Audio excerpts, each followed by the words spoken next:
why did you come down to a certain Bismarck TV station, have a meeting with a certain news director, and have a certain reporter taken off the story? No comment. Thank you, sir. Although Chancellor Goetz is not interested in talking about that day, some people are. Former KFYR-TV reporter Michael Schreck was in the newsroom that late September day. I remember that morning, word had gotten around that the Chancellor was going to be in, and I don't know if there was, palpable anxiety about it, but there was some concern. It was of note. When I came back for lunch, there was a closed-door meeting. It was Monica Hannon, Chancellor Goetz, and one of his associates. They were in there for 10 minutes after I got back. I don't know how long the meeting really was. He left. There were very few niceties. Just door opened, and he was gone. I was a little surprised that the meeting didn't last longer. I expected it to be ongoing. I think it started at 1, and by 1:15 it was over. I got there shortly before it ended. I wasn't really sure what to expect of his demeanor. I got the impression that he wasn't happy, and I was pretty sure he wasn't happy.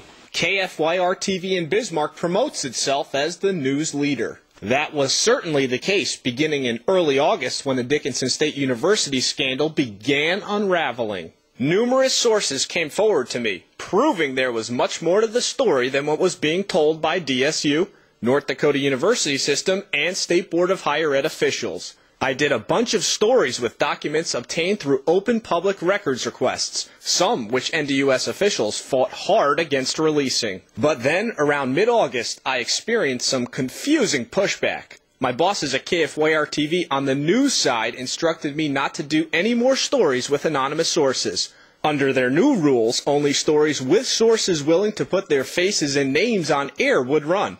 That subsequently morphed into only stories with officials on the record. That struck me as odd at the time because up until that point, my newsroom bosses were very supportive of the stories I did. They even personally screened the stories which had anonymous sources in them and personally approved the stories before they went on air. Needless to say, the Dickinson State University story quieted down quite a bit. In August, documents included in one of my open public records requests revealed Belfield High School students were possibly improperly enrolled in a DSU class. At a legislative interim higher ed committee meeting in late August, NDUS Vice Chancellor for Academic Affairs Mike Hillman did an on-camera interview with me where he acknowledged that the documents raised questions, but he wouldn't confirm whether or not the students were improperly enrolled.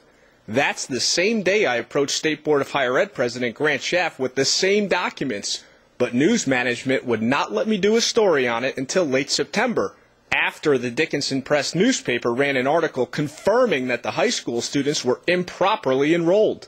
NDUS acted like it was new information and added it into DSU's previously stated false enrollment tally. But then, a few days later, things got even weirder. In late September, I did a story about financial questions being raised at DSU, involving two funds with deficits of $35,000 each, the Student Government Fund and the Men's Basketball Trip to China Fund. I had been hearing rumors that DSU officials had been draining accounts and replenishing them with funds from another.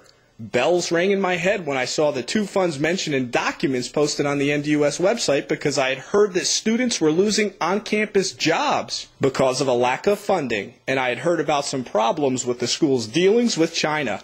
So I went out to DSU in late September and did a fair, balanced, objective story about it based on facts. I even had a school official in it. Also note, an experienced KFYR-TV producer approved the story before it went on air. But immediately after the 10 p.m. newscast, KFYR-TV's news director was upset and told me that I had better hope nobody saw it or I could be in big trouble. She also told me to forget about it and pretend the story did not air.